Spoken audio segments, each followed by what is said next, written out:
You check your phone. No one has texted back. Something not a survivor. A lone human was a meal.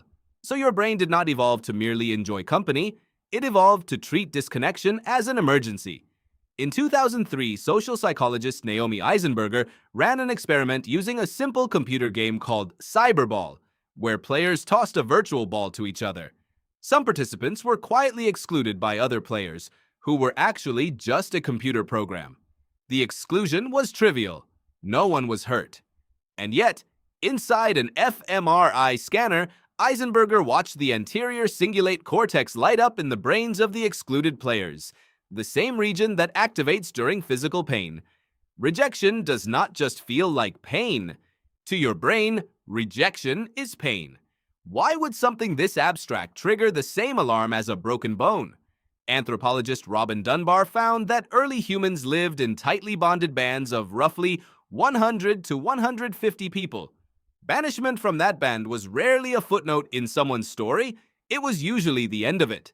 So evolution repurposed the body's most ancient alarm system, the one built for physical danger, and pointed it at social danger instead. You inherited that alarm.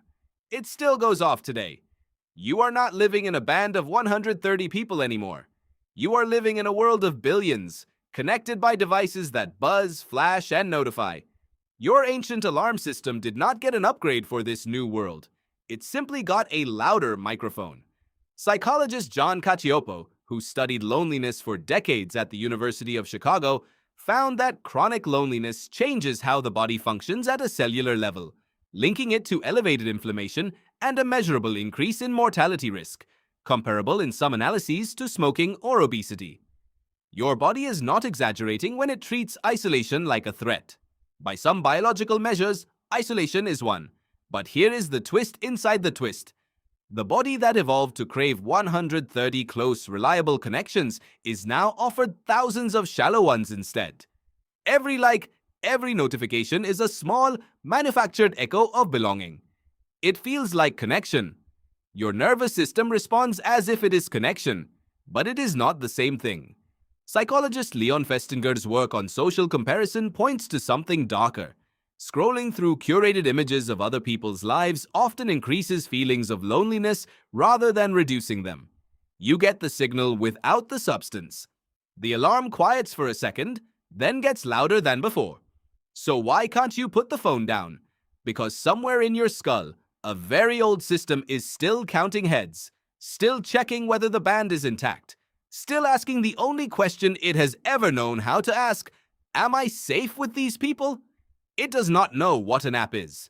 It only knows the feeling of being included or excluded, and it reacts exactly as it would have 1,000 generations ago. Loneliness is not a modern inconvenience. It is one of the oldest warning systems the human body has ever built, repurposed for a world it was never designed to navigate. The ache you feel when you are left out is not irrational. It is ancestral. So tonight, when you check your phone and feel that small tightening in your chest, you will know what it actually is. Not a flaw, not weakness, just a 300,000-year-old alarm, still doing the only job it was ever built to do, in a world that finally learned how to ring it on purpose.